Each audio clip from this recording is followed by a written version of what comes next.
जय हिंद, वंदे मातरम। स्वागत है आप सभी का फ्री एग्जाम यूट्यूब चैनल पर। दोस्तों, अगर आप बिहार जीविका 2025 का एग्जाम देने वाले हैं तो आज ये आपके लिए शानदार प्रैक्टिस सेट होने वाला है, जिसमें हमने केवल वही प्रश्न शामिल किया है जिस प्रकार के प्रश्न आपके एग्जाम में पूछे जाएंगे। तो आपको सेशन में अंत तक बने रहना है और अंत में कमेंट करके अपना स्कोर जरूर बताना है। तो चलिए सेशन को प्रारंभ करते हैं और पहला शानदार प्रश्न आपके स्क्रीन पर है। पूछा गया है कि मैन बुकर अंतरराष्ट्रीय पुरस्कार की पहली महिला विजेता कौन थी? एलिस मुंडो, इस्माइल कदारे, ओल्गा या फिर हनीफ कुरैशी। तो पूछा गया है कि मैन बुकर अंतरराष्ट्रीय पुरस्कार की पहली महिला विजेता कौन थी? तो सही उत्तर इसका हो जाएगा क्या? तो इस्माइल कदारे इसका राइट आंसर होगा, याद रखेंगे, गलती नहीं करेंगे। दूसरा प्रश्न है, सृष्टि योजना का उद्देश्य क्या है? क्या पूछा गया है? तो सृष्टि योजना का उद्देश्य क्या है? ग्रामीण क्षेत्रों में महिला सशक्तिकरण को बढ़ावा देना, कला और शिल्प को बढ़ावा देना, विज्ञान अनुसंधान और नवाचार को बढ़ावा देना, पर्यावरणीय स्थिरता को बढ़ावा देना। तो बताना है आपको कि सृष्टि योजना का अर्थ क्या है। तो सृष्टि योजना का अर्थ है क्या? तो विज्ञान अनुसंधान और नवाचार को बढ़ावा देना। सृष्टि योजना का उद्देश्य है विज्ञान अनुसंधान और नवाचार को बढ़ावा देना। अगला है, भारतीय स्वतंत्रता लीग की स्थापना किसने की थी? महात्मा गांधी, जवाहरलाल नेहरू, राज बिहारी बोस या फिर सुभाष चंद्र बोस। तो बताना है कि भारतीय स्वतंत्रता लीग की स्थापना की थी। किसने की थी? तो भारतीय स्वतंत्रता लीग की स्थापना की गई थी रास बिहारी बोस के द्वारा। किसके द्वारा? तो रास बिहारी बोस के द्वारा भारतीय स्वतंत्रता लीग की स्थापना की गई थी। चौथा प्रश्न है, कॉमनवेल्थ ऑफ नेशंस का मुख्य उद्देश्य क्या है?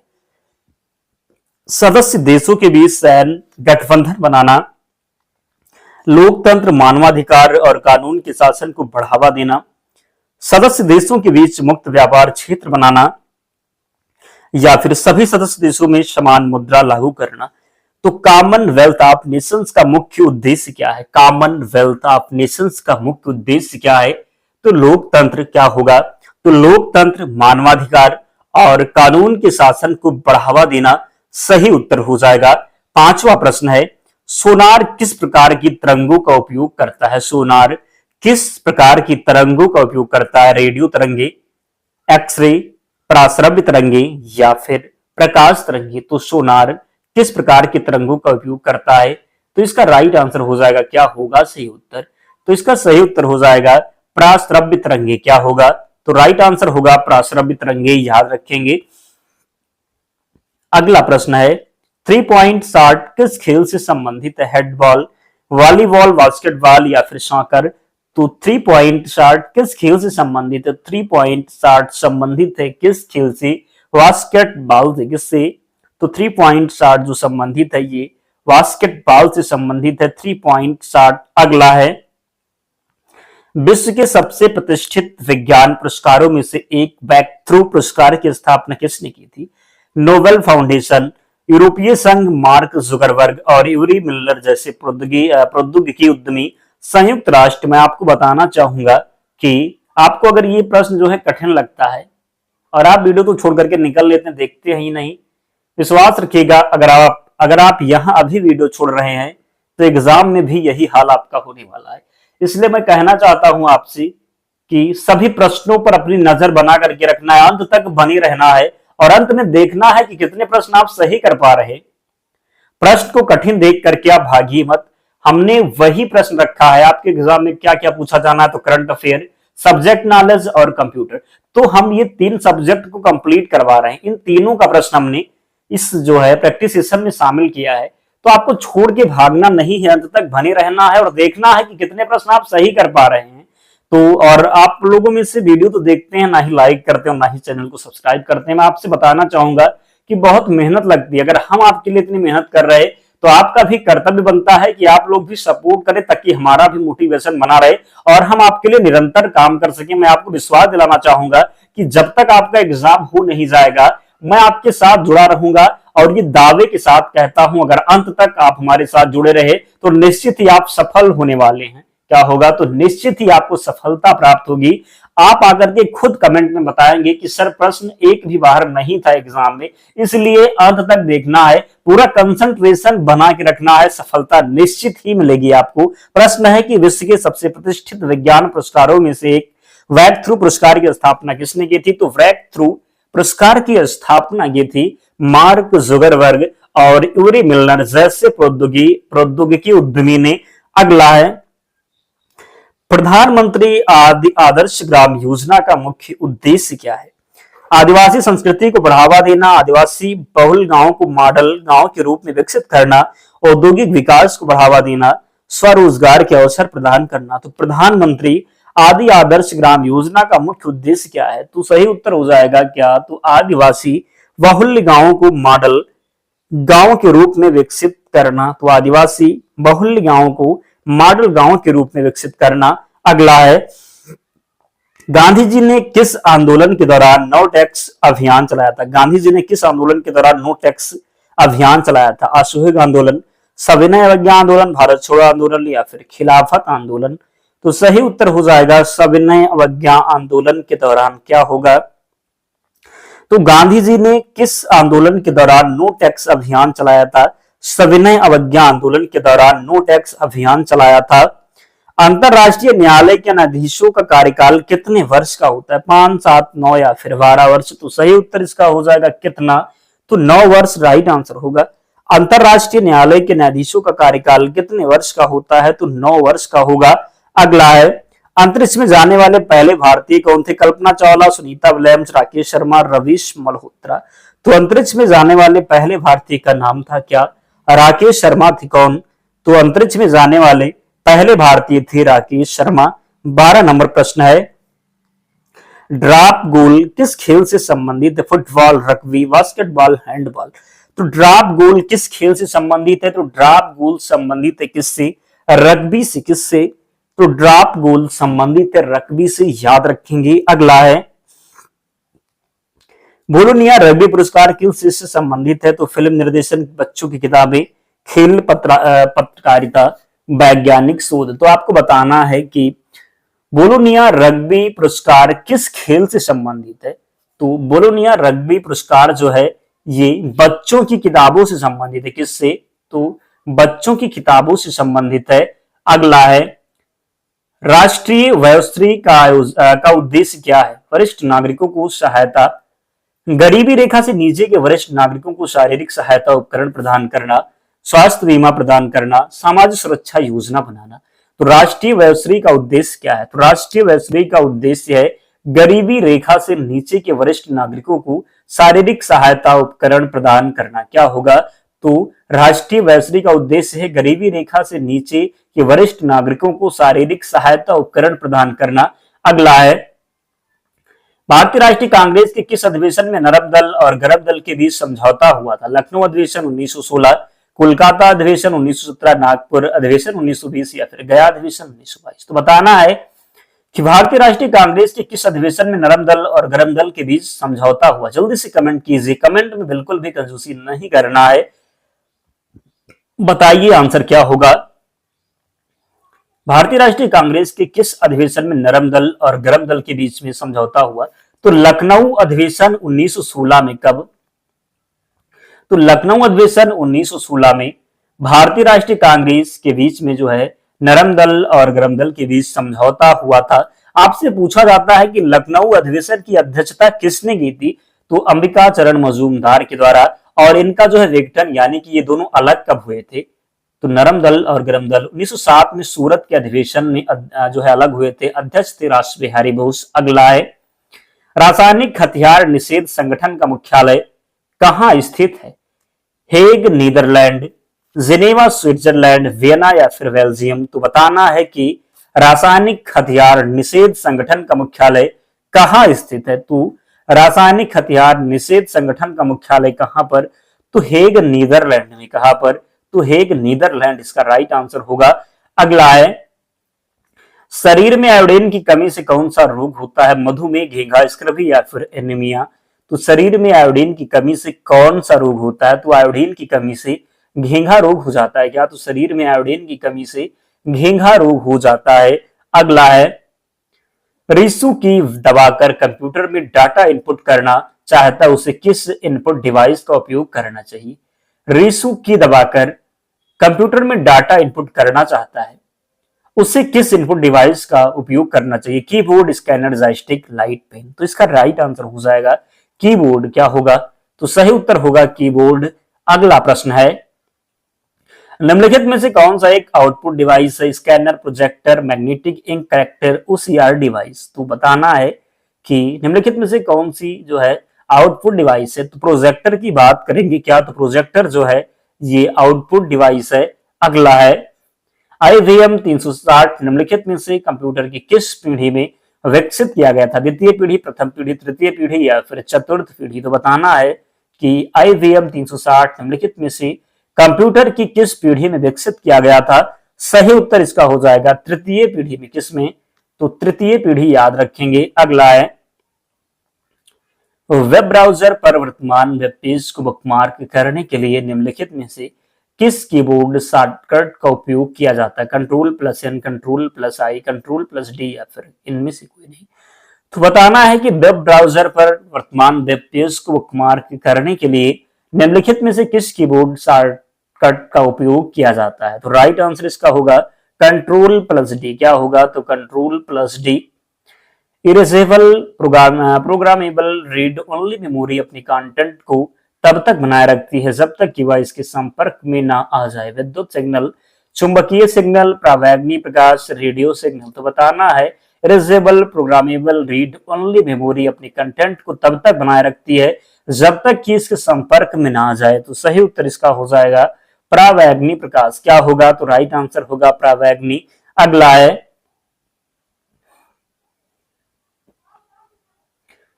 रिक्त स्थान दिया हुआ है, पूछा गया है कि कंप्यूटर के आवश्यक प्रसंस्करण भागों को धारण करने वाला प्रमुख सर्किट बोर्ड क्या है? Firmware, motherboard, central processing unit, random access memory. तो रिक्त स्थान दिया हुआ है, पूछा गया है कि कंप्यूटर के आवश्यक प्रसंस्करण भागों को धारण करने वाला प्रमुख सर्किट बोर्ड क्या है? तो राइट आंसर इसका हो जाएगा मदरबोर्ड। क्या होगा? तो मदरबोर्ड। नेक्स्ट है, सेकेंडरी मेमोरी के बारे में निम्नलिखित में से कौन सा कथन गलत है? इसे बैकअप मेमोरी के रूप में जाना जाता है। इसका उपयोग डाटा को स्टोर करने में करते हैं। यह एक वोलेटाइल मेमोरी है। यह चुंबकीय और ऑप्टिकल मेमोरी है। तो बताना है कि सेकेंडरी मेमोरी के बारे में निम्नलिखित में से कौन सा कथन गलत है? तो यह एक, क्या होगा? तो यह एक वोलेटाइल मेमोरी है। ये गलत लिखा हुआ है। क्या है? तो यह एक वोलेटाइल मेमोरी है, जबकि बाकी सभी सही है। अगला है, मेगाबाइट में 1024 होते हैं। कितने होते हैं? 1 मेगाबाइट में कितने 1024 होते हैं? तो 1024 क्या होते हैं? तो इसका जो राइट आंसर होगा क्या होगा? जल्दी से बताइए आप लोग, कमेंट करके देखते हैं किस किस को पता है। तो इसका जो सही उत्तर हो जाएगा क्या होगा? तो 1000 मेगाबाइट में कितने? तो किलोबाइट होते हैं। कितने? तो इसका राइट आंसर होगा किलोबाइट। याद रखेंगे। अगला है, सहकारी समितियां की सामुदायिक चिंता सिद्धांत का अर्थ क्या है? केवल अपने सदस्यों के हितों पर ध्यान केंद्रित करना, सदस्यों द्वारा अनुमोदित नीतियों के माध्यम से अपने समुदायों के सतत विकास के लिए काम करना, केवल व्यवसायिक लाभ कमाना, बाहरी संगठन पर निर्भर रहना। तो बताना है कि सहकारी समितियां की सामुदायिक चिंता सिद्धांत का क्या अर्थ है? तो सही उत्तर इसका हो जाएगा क्या? तो सदस्यों द्वारा अनुमोदित नीतियों के माध्यम से अपने समुदायों के सतत विकास के लिए काम करना। तो वी ऑप्शन सही होगा। अगला है, ग्रामीण विकास में जल संरक्षण का क्या महत्व है? केवल पीने के पानी का आपूर्ति बढ़ाना, कृषि उत्पादन बढ़ाने, भूजल स्तर बनाए रखने और सूखे से निपटने के लिए केवल नदियों में पानी का स्तर बढ़ाना, केवल औद्योगिक उपयोग के लिए पानी बचाना। तो 27 नंबर जो प्रश्न है, सही उत्तर हो जाएगा कृषि उत्पादकता जो है बढ़ाने, भूजल स्तर बनाए रखने और सूखे से निपटने के लिए। अगला है, क्लस्टर स्तरीय संघ किस प्रकार सामाजिक विकास में योगदान देता है? केवल वित्तीय सहायता करके, स्वास्थ्य, शिक्षा, पोषण और लैंगिक समानता जैसे मुद्दों पर जागरूकता और सामूहिक कार्यवाही को बढ़ावा देकर, आर्थिक विकास करके, केवल मनोरंजन कार्यक्रम आयोजित करके। तो क्लस्टर स्तरीय संघ किस प्रकार सामाजिक विकास में योगदान करता है?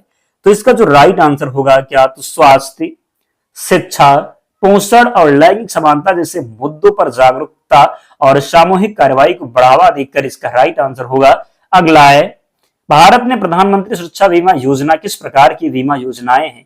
जीवन बीमा, स्वास्थ्य बीमा, दुर्घटना बीमा, फसल बीमा। तो भारत में प्रधानमंत्री सुरक्षा बीमा योजना किस प्रकार की बीमा योजना है? तो जो प्रधानमंत्री सुरक्षा बीमा योजना है ये किस प्रकार की है? तो ये दुर्घटना बीमा योजना है। क्या है? तो दुर्घटना बीमा है। अगला है मृदा स्वास्थ्य कार्ड योजना किस फार्म आधारित आजीविका को सीधे लाभ पहुंचाती है? केवल पशुधन पालन, कृषि और बागवानी, केवल ऑफ फार्म गतिविधियां, केवल वन उत्पाद संग्रह। तो मृदा स्वास्थ्य कार्ड योजना किस फार्म आधारित आजीविका को सीधे लाभ पहुंचाती है? तो सही उत्तर इसका हो जाएगा कृषि और बागवानी। क्या होगा? तो राइट आंसर होगा कृषि और बागवानी। अगला है मूल्य श्रृंखला के किस चरण में प्रसंस्करण की गतिविधियां होती है? उत्पादन से पहले, कटाई के तुरंत बाद, वितरण से पहले, उपभोक्ता को बेचने के बाद। तो मूल्य श्रृंखला के किस चरण में प्रसंस्करण की गतिविधियां होती हैं? तो जो है प्रसंस्करण की गतिविधियां होती हैं किसमें? तो राइट आंसर होगा वितरण से पहले। किसमें? तो वितरण से पहले इसका राइट आंसर होगा। अगला प्रश्न है मीटिंग रजिस्टर में कोरम का रिकॉर्ड क्यों महत्वपूर्ण है? सदस्यों की संख्या गिनने के लिए या सुनिश्चित करने के लिए कि बैठक वैध है और उसमें लिए गए निर्णय कानूनी रूप से बाध्यकारी हैं। रिकॉर्ड बनाने के लिए, रिकॉर्ड करने के लिए, फिर सदस्यों की अनियमितता को नजरअंदाज करने के लिए। तो मीटिंग रजिस्टर में कोरम का रिकॉर्ड क्यों महत्वपूर्ण है? तो कोरम का रिकॉर्ड क्यों महत्वपूर्ण है? सही उत्तर होगा या सुनिश्चित करने के लिए कि बैठक वैध और उसमें लिए गए निर्णय कानूनी रूप से बाध्यकारी हैं। अगला है वित्तीय साक्षरता में ऋण चुकाने की क्षमता का आकलन क्यों महत्वपूर्ण है? केवल ऋण लेने के लिए या सुनिश्चित करने के लिए कि आप ऋण को बिना किसी कठिनाई के समय चुका सकते हैं, केवल ब्याज दर कम करने के लिए? इनमें से कोई नहीं। तो वित्तीय साक्षरता में ऋण चुकाने की क्षमता का आकलन क्यों महत्वपूर्ण है? तो ऋण चुकाने की क्षमता का आकलन क्यों महत्वपूर्ण है? तो सही उत्तर इसका होगा या सुनिश्चित करने के लिए। क्या? तो यह सुनिश्चित करने के लिए कि आप ऋण को बिना किसी कठिनाई के समय पर चुका सकते हैं, बिना किसी कठिनाई के समय पर चुका सकते हैं। अगला है प्रधानमंत्री सुरक्षा बीमा योजना किस प्रकार का बीमा कवर प्रदान करती है? आकस्मिक मृत्यु और विकलांगता बीमा, केवल जीवन बीमा, केवल स्वास्थ्य बीमा, केवल फसल बीमा। तो सही उत्तर इसका हो जाएगा आकस्मिक मृत्यु और विकलांगता बीमा। प्रधानमंत्री सुरक्षा बीमा योजना किस प्रकार का बीमा जो है कवर प्रदान करती है? तो आकस्मिक मृत्यु और विकलांगता बीमा। मनरेगा के तहत यदि किसी कार्य की गुणवत्ता संतोषजनक नहीं पाई जाती है तो क्या कार्रवाई की जा सकती है? सामाजिक ऑडिट के माध्यम से जवाबदेही तय की जाती है और सुधारात्मक उपाय किए जाते हैं, केवल शिकायत दर्ज की जाती है, कार्य को अनदेखा कर दिया जाता है, या फिर इनमें से कोई नहीं। तो 35 नंबर जो प्रश्न है क्या होगा राइट आंसर? तो सामाजिक ऑडिट के माध्यम से जवाबदेही तय की जाती है और सुधारात्मक उपाय किए जाते हैं। अगला है दीनदयाल अंत्योदय योजना राष्ट्रीय ग्रामीण आजीविका मिशन के तहत स्वयं सहायता समूह के डिजिटल सशक्तिकरण के लिए कौन सी पहल की जा रही है? डीजीपी सखी आधार पर सक्षम भुगतान प्रणाली और डिजिटल लेन देन के लिए प्रशिक्षण, सोशल मीडिया का उपयोग करना, इनमें से कोई नहीं या फिर उपयुक्त में से दोनों। तो सही उत्तर इसका हो जाएगा डीजीपी सखी आधार सक्षम भुगतान प्रणाली और डिजिटल लेन देन के लिए प्रशिक्षण होगा। अगला है प्रधानमंत्री आवास योजना ग्रामीण के तहत लाभार्थियों को अपने घर के निर्माण में भाग लेने का अवसर क्यों दिया जाता है? घरों में स्वामित्व की भावना पैदा करने, उनकी जरूरत के अनुसार अनुकूल करने और निर्माण गुणवत्ता सुनिश्चित करने के लिए, केवल श्रम लागत बचाने के लिए, उन्हें केवल उन्हें व्यस्त रखने के लिए। तो सही उत्तर इसका होगा घरों में स्वामित्व की भावना पैदा करने, उनकी जरूरत के अनुसार अनुकूल करने और निर्माण गुणवत्ता निश्चित करने के लिए। अगला है प्रधानमंत्री ग्राम सड़क योजना के तहत ग्रामीण सड़कों का निर्माण किस तरह के मानकों के अनुरूप किया जाता है? भारतीय सड़क कांग्रेस द्वारा निर्धारित तकनीकी मानकों, केवल स्थानीय मानकों, केवल विश्व बैंक के मानकों, या फिर केवल संयुक्त राष्ट्र के मानकों? तो राइट आंसर इसका होगा भारतीय सड़क कांग्रेस द्वारा निर्धारित तकनीकी मानकों। क्या होगा?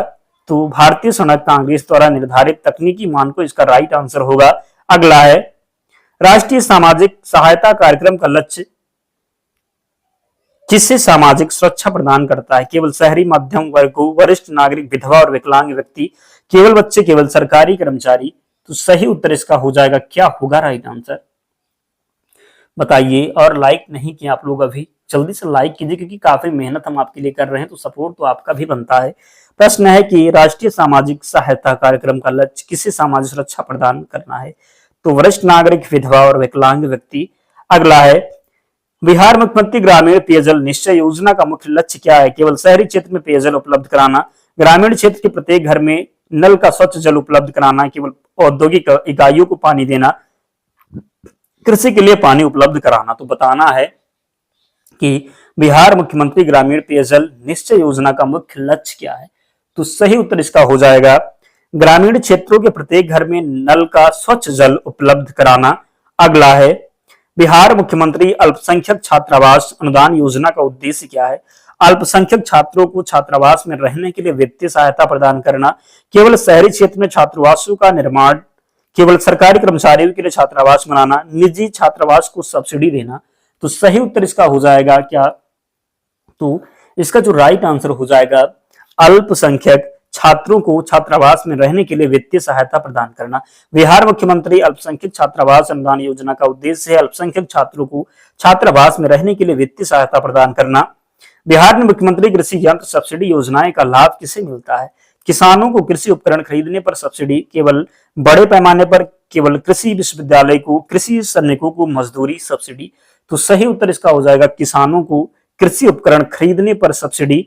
अगला है बिहार में मुख्यमंत्री प्रोत्साहन योजना का उद्देश्य क्या है? केवल खेलकूद में उत्कृष्ट प्रदर्शन करने वाले छात्रों को एससी और रेलवे जैसी प्रतियोगी परीक्षाओं में प्रारंभिक परीक्षा उत्तीर्ण करने वाले सामान्य वर्ग की अभ्यर्थियों को वित्तीय प्रोत्साहन, केवल निजी क्षेत्रों में रोजगार को बढ़ावा देना, सरकारी कर्मचारियों को पदोन्नति देना।